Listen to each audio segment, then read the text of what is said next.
हाँ ठीक है। आज हम सबने बाबा के मधुर महावाक्य सुने और सबने सुना जिसमें बाबा ने क्या वार्निंग दिया, घर जाने की। और घर जाने का अर्थ है कि परिवर्तन के काल में अनेक प्रकार की सीनरियां हमारे सामने आने वाली है, क्योंकि परिवर्तन इतना सहज नहीं है। बाबा कहते परिवर्तन के खेल को भी देखना, ये मासी का घर तो नहीं होगा। तो जरा हम मंथन भी करें इसके ऊपर जो है, क्योंकि पढ़ाई हमारी दो प्रकार की होती है। एक पढ़ाई तो हमारी थियोरिकल होती है, जो किताबों बुकों के द्वारा पढ़ते हैं, लेकिन दूसरी पढ़ाई प्रैक्टिकली भी होती है। तो थियोरिकल पहले होती है, प्रैक्टिकल बाद में होती है, एग्जाम से पहले। तो अभी हमारी पढ़ाई लगभग पूरी हो चुकी है। जो बाबा ने हम बच्चों को तो सुप्रीम टीचर बनकर के पढ़ाया, पढ़ाई पूरी हो चुकी है। अब दूसरा आता है कि प्रैक्टिकल पढ़ाई, क्योंकि जब तक हम प्रैक्टिकल से नहीं गुजरेंगे तब तक हम आने वाले समय में पास हो संभव नहीं है, फेल भी हो सकते हैं, क्योंकि पेपर का रूप अलग अलग होगा, है ना। सपोज मान लीजिए जब परिवर्तन का समय होगा तो बाबा कहते हैं इतनी विशाल प्रकृति का परिवर्तन, जरा सोचो। दूसरा, जो इस वायुमंडल में तमोगुणी आत्माएं हैं, जो जीते जी भी दुख देती हैं, लेकिन जब शरीर छोड़ेंगे तो उनके जो वाइब्रेशन है या कंपन है वो कितने तमोगुणी होंगे। और सामूहिक रूप में जब शरीर छोड़ेंगी आत्मा, अचानक शरीर छोड़ेंगी आत्मा, तो उनके वाइब्रेशन कैसे होंगे, प्रदूषित होंगे, और उनके वाइब्रेशन इतने खराब होंगे जो दूसरी आत्माओं पर अटैक करेंगी, हमला करेंगी।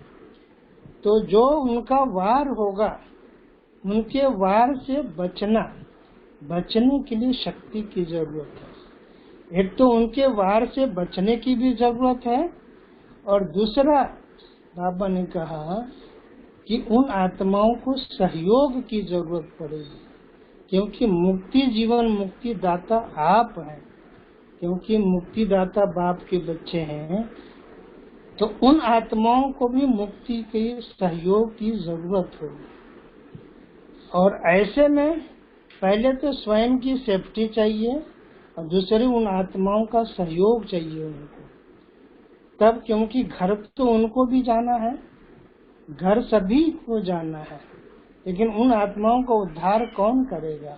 बाबा कहते आप बच्चे ही हैं।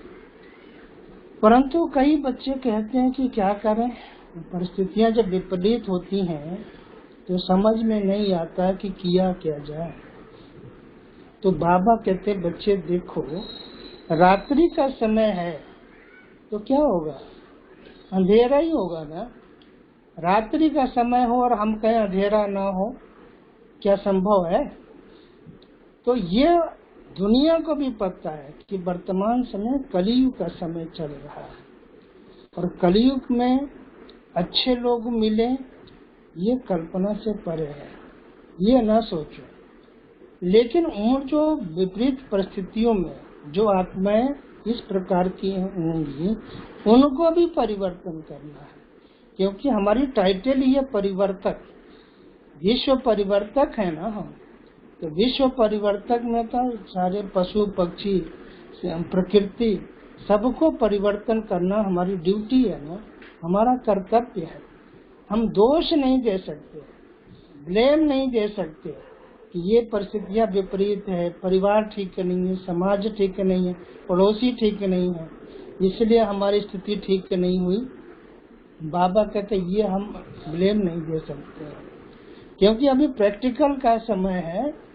प्रयोग करने का समय, क्योंकि पढ़ाई तो बाबा ने बहुत पढ़ाया, 84 वर्षों से हमें पढ़ाता हुआ आ रहा है, और अनेक प्रकार के खजाने बाबा ने दिए हैं, शक्तियों का खजाना, गुणों का खजाना, समय का खजाना, संकल्पों का, इतने खजाने दिए हुए हैं। तो इसका प्रयोग हम कहाँ करें? क्योंकि बाबा ने कहा बच्चे ऐसा समय आएगा कि अभी तक तो आप चलो बीमार कोई होता है तो दवाई समय पर कर लेते हो, खा लेते हो, है? लेकिन ऐसा समय आएगा कि आप दवाई भी नहीं कर सकेंगे, दवाई काम नहीं करेगी, हॉस्पिटल तो बढ़ते जाएंगे, ऐसी ऐसी बीमारियां आएंगी कि आप डॉक्टरों के भी समझ में नहीं आएगा कि करें क्या, इसका क्या उपाय है। तो आत्माएं कहाँ जाएंगी? वैसे तो परिस्थिति के समय आत्माएं भगवान को ढूंढती है, भगवान को पाने के लिए, हे प्रभु रक्षा करो, रक्षा करो, शांति दो, सुख दो। लेकिन भगवान का तो परिचय नहीं है, परिचय नहीं है तो मिलेगा कहाँ से भगवान जो है। तो बाबा कहते हैं तब आप आत्माओं के पास पहुँचेंगी, आत्मा देव देवियों के पास पहुँचेंगी आत्मा कि हे देव, हे देवियों, मुझे मुक्ति दो, शांति दो, ठिकाना दो। रहम की भीख मांगने के लिए आएंगे। तो आपके पास लंगर लगानी पड़ेगी ना, लंगर जैसे दुनिया में भी जो बेचारे कमजोर वर्ग के होते हैं, भूखे होते हैं, तो लोग लंगर लगाते हैं, उसको रोटी पानी बांटते हैं। तो बाबा कहते हैं आपके पास में सुख शांति के जो भिखारी आएंगे उनको लंगर लगानी पड़ेंगे, और लंगर तो तभी लगा सकेंगे ना जब आपके पास कुछ होगा। आपके पास ही कुछ नहीं होगा तो अब लंगर किसकी लगाएंगे? तो बाबा कहते हैं ये प्रयोग जो है आप ये चेक करो कि जो बाबा ने हमें शक्तियाँ दी है वो क्या कार्य की योग्य है, समय पर कार्य कर सकते हैं, नहीं करना ऐसा तो नहीं फेल हो जाए हम। क्योंकि हमारा हम देखते हैं होता क्या है कि हमारी नजर दूसरों पर ज्यादा होती है, और दूसरों को हम देख रहे होते हैं, किसी में कोई कमी है, किसी में कोई कमी है, समझते हैं ये तो इतने वर्षों से चल रहा है, अभी तो इसमें ये कमी है, फलाना इतने वर्षों से चल रहा है, अभी तो इसकी मिट्टी नहीं कमजोरियां जो है। तो बाबा ने कहा कि आप दूसरों को नहीं देखो, क्योंकि जिसको आप देख रहे हैं उसका स्टेटस क्या है, पद कौन सा है। सपोज मान लीजिए वो प्रजा वाली पद वाली आत्माएं है और हम उसको कॉपी कर रहे हैं, देखने का अर्थ है कॉपी करना। अब वो है प्रजा बनने वाली आत्मा, तो उसमें वो क्वालिटी तो होगी नहीं जो हम खोज रहे हैं, और हम खोज रहे हैं उसमें राजा बनने वाली क्वालिटी जो है, तो डिफरेंस तो हो जाएगा ना।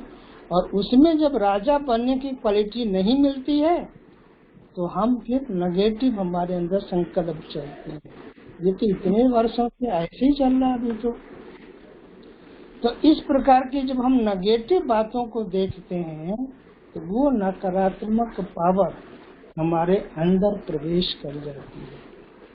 तो हमारी जो पुरुषार्थ जो फर्स्ट है वो पुरुषार्थ हमारी कमजोर हो जाती है।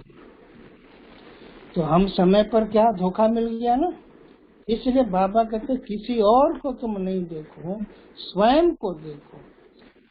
ये स्वयं पर अब प्रयोग करने की भी जरूरत है, क्योंकि बाबा कहते हैं अभी तो ऐसी ऐसी वृत्तियों वाली, अभी तक तो जो सेवाएं की हमने, वाणी की सेवा की है ना, कर्म की सेवा की है, लेकिन बाबा कहते हैं ऐसी कठोर संस्कार वाली आत्माएं आएंगी जिनका परिवर्तन वाणी से नहीं होगा, संकल्प से परिवर्तन होगा।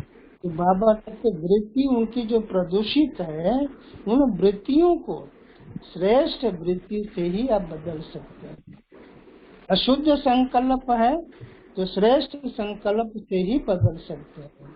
तो उसके लिए एक्सपेरिमेंट की जरूरत है, प्रयोग की जरूरत है।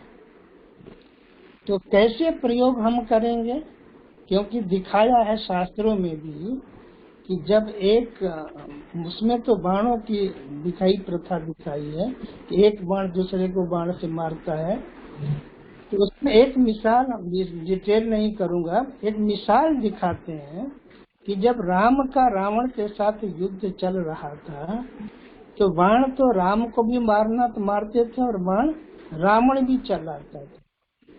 तो राम ने क्या किया था कि अपने चारों तरफ एक सुरक्षा चक्र बना दिया, पवित्रता की या श्रेष्ठ संकल्पों की एक सुरक्षा कवच चारों तरफ जो है, जिस कारण से जब रावण जब बाण को चलाता था तो वो बाण उस सुरक्षा कवच को टच करके वापस चला जाता था। तो बाबा कहते ये आपके योग का प्रयोग है कि आपने जो इतने वर्षों से, चाहे कोई कितना भी वर्षों से, 10 साल 20 साल, जितने भी वर्षों से योग की तपस्या किया, वो योग आपकी सुरक्षा कवच बने और वही आपकी रक्षा करेगी। वरना तमोगुणी आत्माएं बहुत ऐसे वायुमंडल में होंगे, उनका अटैक होगा। लेकिन आपके पास जो सुरक्षा चक्र बनेगी योग की, किसी भी प्रकार के अशुद्ध वातावरण या वाइब्रेशन का प्रभाव आपके ऊपर नहीं पड़ सकता है। तब आप सुरक्षित रहेंगे और आप विजय प्राप्त कर सकते हैं। तो मैं बता रहा था शुरू में कि पढ़ाई 2 प्रकार की होती है ना, उसकी भी रिजल्ट निकलती है कि आप कैसे। मिसाल देते हैं पांडवों का भी एक दृष्टांत आता है, सुना होगा आप लोगों ने कि पांडव, थोड़ी रोशनी कम आ रही है आप पे, रोशनी कम आ रही है, थोड़ी सी इधर हो जाते तो। एक लाइट जला दो। हाँ ठीक है, अभी आया? फिर कम हो गई, कम हो गई।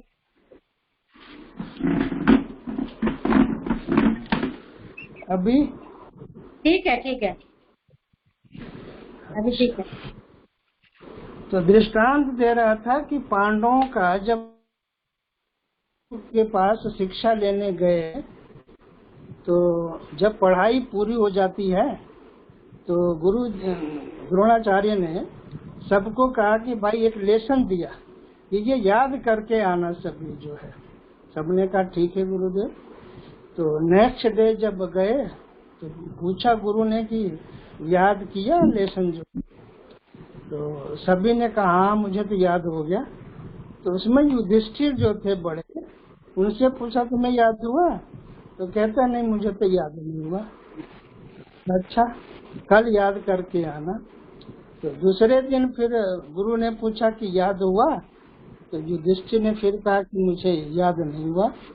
तो गुरु जी ने उसको डांटा, इतनी सी बातें तुम्हें याद नहीं होती है, तो कल याद करके आना अवश्य जो है। कहा ठीक है गुरु जी। नेक्स्ट डे फिर जब पूछा तो कहा याद हुआ? कहा नहीं याद तो नहीं हुआ। तो उसने 2-4 थप्पड़ जो है ना जड़ दिया। तो कहा अच्छा कल याद करके आना। तो नेक्स्ट डे फिर गए तो पूछा याद हुआ? कहता हाँ याद हो गया। तो कहा तुमने कि तुम ये बताओ कि पहले क्यों नहीं याद किया, यही बात है, आज क्यों याद किया?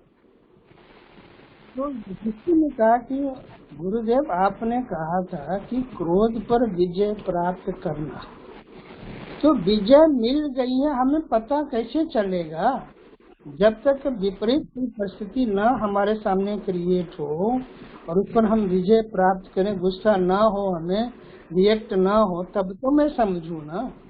तो आपने फर्स्ट डे पूछा, सेकेंड डे जब आपने क्रोध किया तो भी मैं कुछ नहीं बोला, और जब थप्पड़ लगाया तो भी मैं शांत रहा। अब तब मैं समझा कि मैं क्रोध पर विजय प्राप्त कर चुका हूँ, तभी तो सर्टिफिकेट मिले मुझे तो गुरुआ ने कहा कि हाँ बिल्कुल आप पास हो। तो ऐसे बाबा ने हमें पढ़ाई तो दे दी इतने वर्षों से, 84 साल से बाबा हमें पढ़ा रहा है। तो बाबा कहते हैं कि आपको सर्टिफिकेट कैसे मिलेगा, है? क्योंकि जब तक आप सर्टिफिकेट नहीं लेंगे कैसे कौन कहेगा भगवान आपको पढ़ाते हैं। इसलिए क्योंकि बाण में भी जो है दिखाया, हर पांडवों को दिखाया है कि अलग अलग कला मिली उनको जो है। जैसे अर्जुन था उसको धनुष चलाने में माहिर था, भीम था उसको गदा चलाने में था जो है। तो हर एक की अपनी अपनी क्वालिटी। तो यहाँ भी बाबा कहते हैं आप बच्चों में जो आप ज्ञान सीख रहे हो तो उसका भी हर ज्ञान का अलग अलग इसकी क्रिया है, और किस समय पर कौन सी बाण चलानी है, किस समय कौन सी बाण की आवश्यकता है, इसकी नॉलेज होना अति आवश्यक है। दूसरी बात है कि बाबा ने कहा बच्चे आने वाले समय बहुत नाजुक होगा, क्योंकि ये भी पेपर आपके सामने होना है।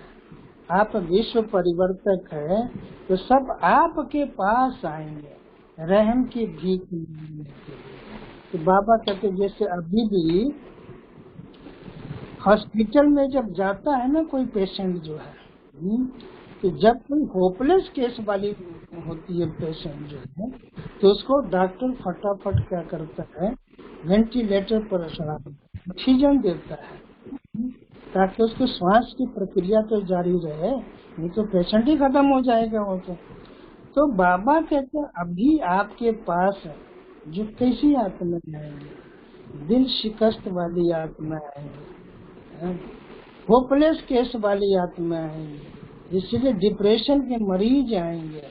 उनको अधिक समय नहीं चाहिए, उनको तो फटाफट जैसे ऑक्सीजन देते हैं तो ऑक्सीजन ही देनी पड़ेगी। और ऑक्सीजन क्या है? ऑक्सीजन है स्वयं की स्मृति, आत्मिक स्मृति में स्थित होना, ये ऑक्सीजन है।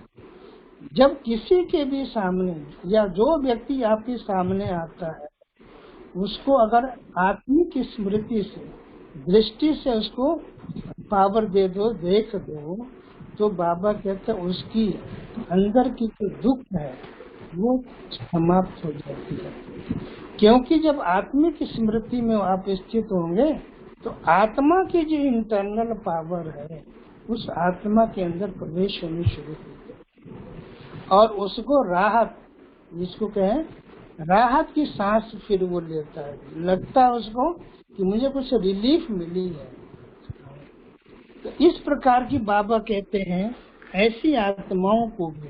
तो अभी जैसा कि हम सभी देख रहे हैं कि एक वायरस जो है सारे विश्व को अपनी चपेट में लिया हुआ है, हर व्यक्ति इससे भयभीत है, नाजुक है, डरा हुआ है। अब क्या होगा, कल क्या होगा, इतने भय के साए में जी रहा है। तो एक छोटा सा, इसको कुदरत ही तो कहेंगे ना, एक ऐसा कुदरत की करिश्मा कि किसी वस्तु को टच करने के उपरांत उस वायरस का इफेक्ट उसके अंदर 1 घंटे, 2 घंटे, 10 घंटे तक रहता है।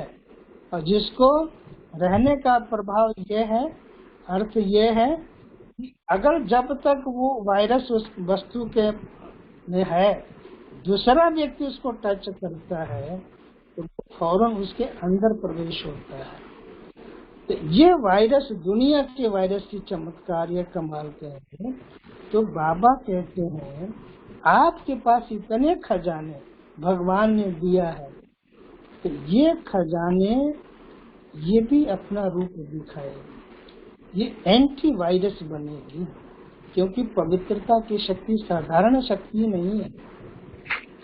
बाबा कहते हैं जब थक जाएंगे लोग चारों तरफ से, दवाइयों से थक जाएंगे, तो डॉक्टरों या हॉस्पिटल में जाना भी नहीं चाहेंगे, क्योंकि हॉस्पिटलों में जगह नहीं है, सुरक्षा नहीं है, हॉस्पिटल की स्थिति नाजुक है।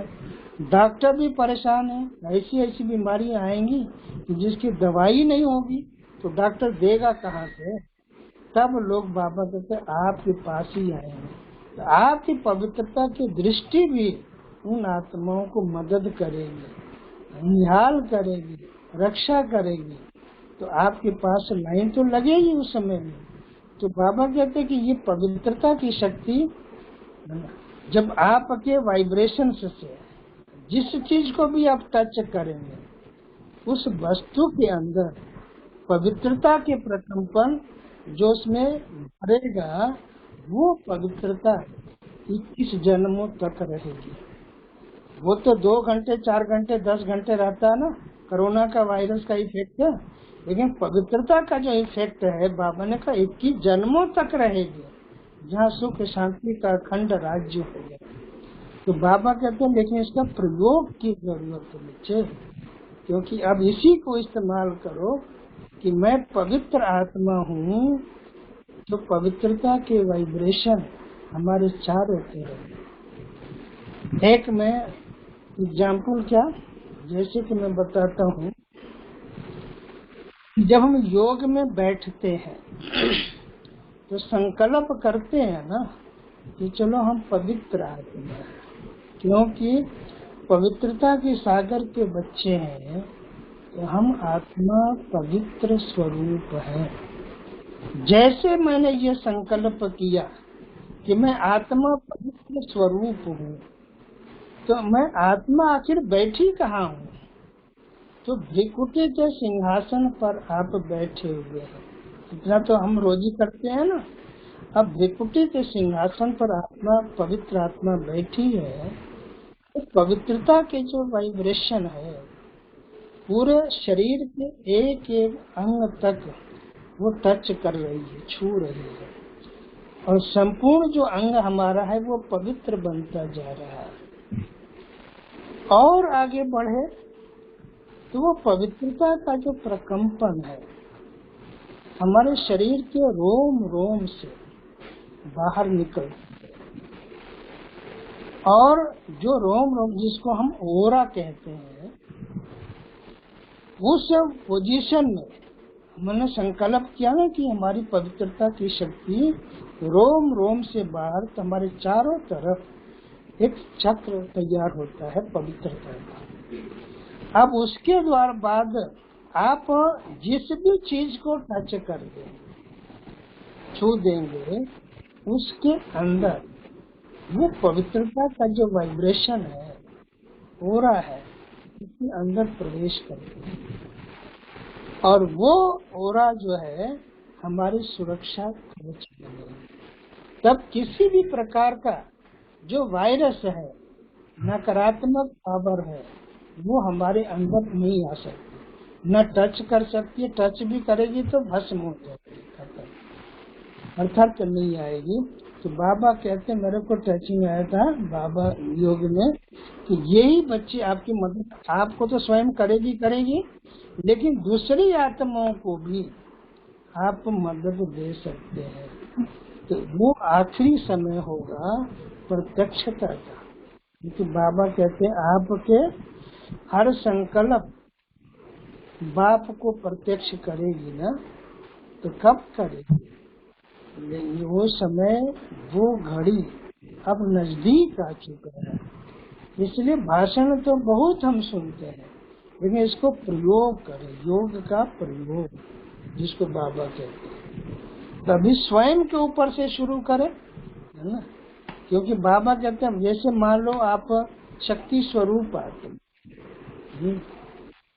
तो शक्तियां तो है हमारे अंदर, लेकिन वो एक्टिवेट नहीं हो रही। लेकिन जैसे हम संकल्प करते हैं मैं शक्ति स्वरूप आत्मा हूँ, तो आपके चारों तरफ शक्ति का प्रकंपन फैलना शुरू हो जाता है, और वो शक्ति किसी भी प्रकार के नेगेटिव या प्रदूषित वातावरण को, चाहे प्रभाव को नष्ट करती है। इस प्रकार का अब हमें प्रयोग करने की जरूरत है, क्योंकि हम स्वयं भी स्वयं के लिए जिम्मेवार हैं, और बाबा कहते आप कल्प वृक्ष की जड़ में बैठे हैं।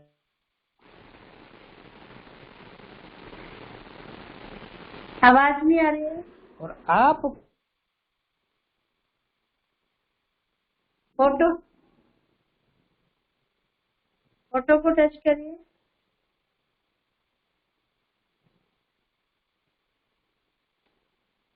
आवाज नहीं आ रही भैया।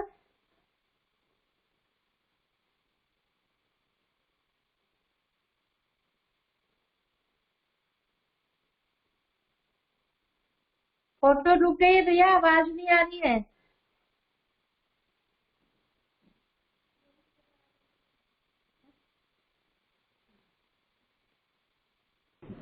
आवाज आ रही है? आया? हाँ आ गया।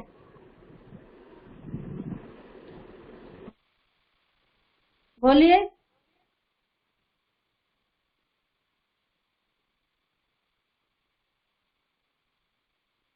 बोलिए भैया।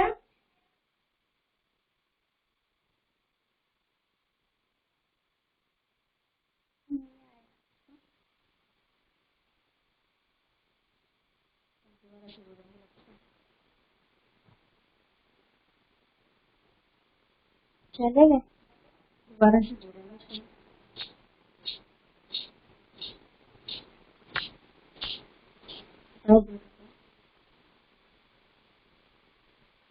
क्वेश्चन वाला दबाना होगा।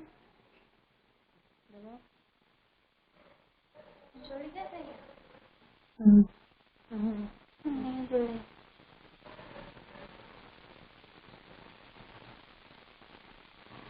दोबारा से जुड़ जाइए।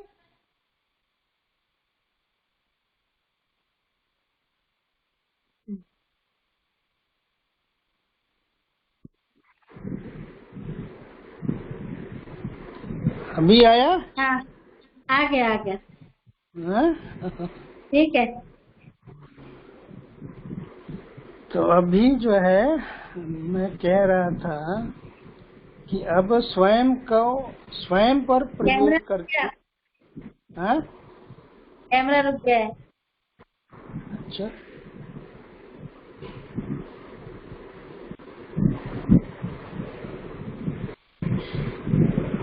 आया? हाँ? आ रहा है। अच्छा अच्छा।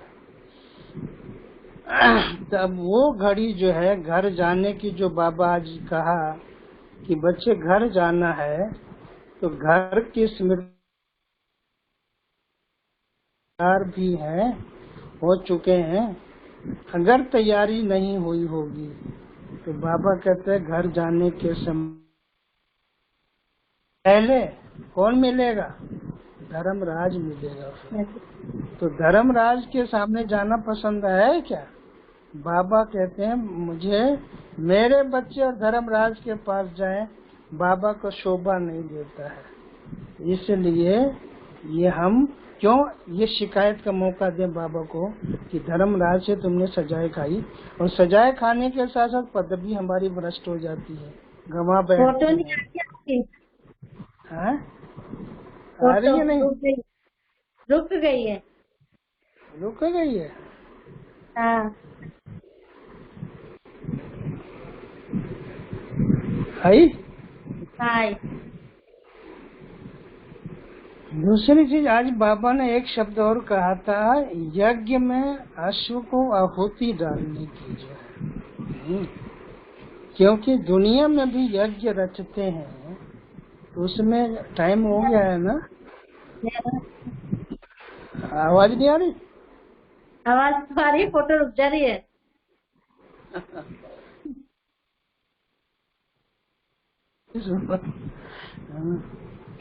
अभी 5 मिनट में बंद करता हूँ। हाँ? नेट का प्रॉब्लम होगा। आवाज तो आ रही? हाँ, आवाज आ रही है।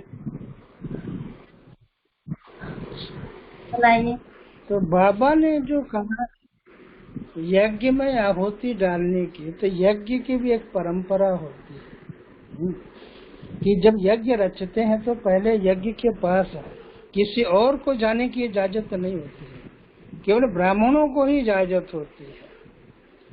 और जब हवन कुंड बन जाता है तो उसमें एक तरफ तो घृत का प्रयोग होता है और दूसरी तरफ 5 चीजों से बनी हुई सामग्री का प्रयोग होता है।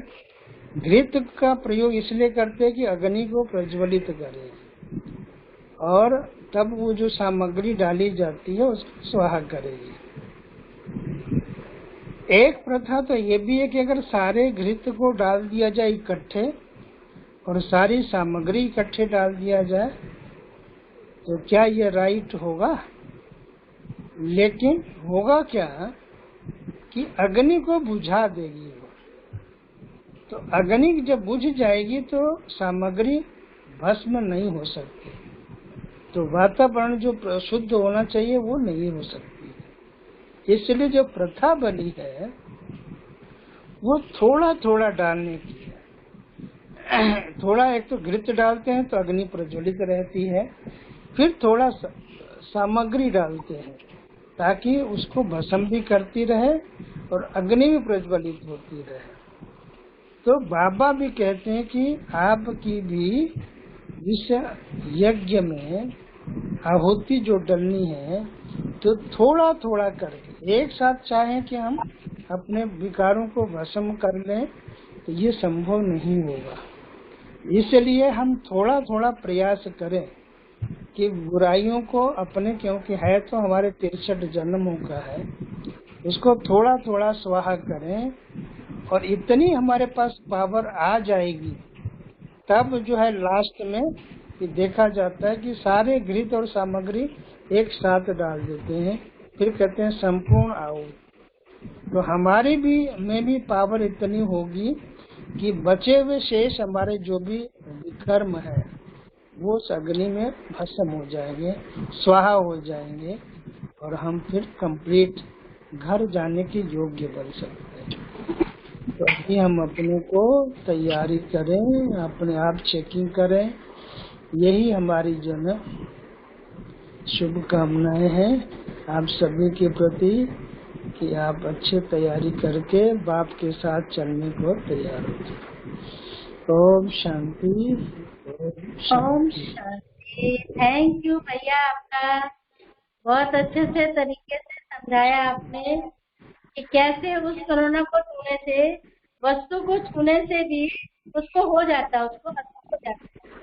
ऐसे अगर हम पवित्रता के या शक्ति के वाइब्रेशन अपने ऊपर रखेंगे, धारण करेंगे, के रखेंगे तो किसी को भी छुएंगे, देंगे तो उसका असर उस पे हो जाएगा। ये भी बहुत अच्छा था। और दूसरा नंबर, आहुति डाल, आहुति डाल, तो आहुति सारा ताकि जलता रहे तो चारों तरफ एक भाई हमने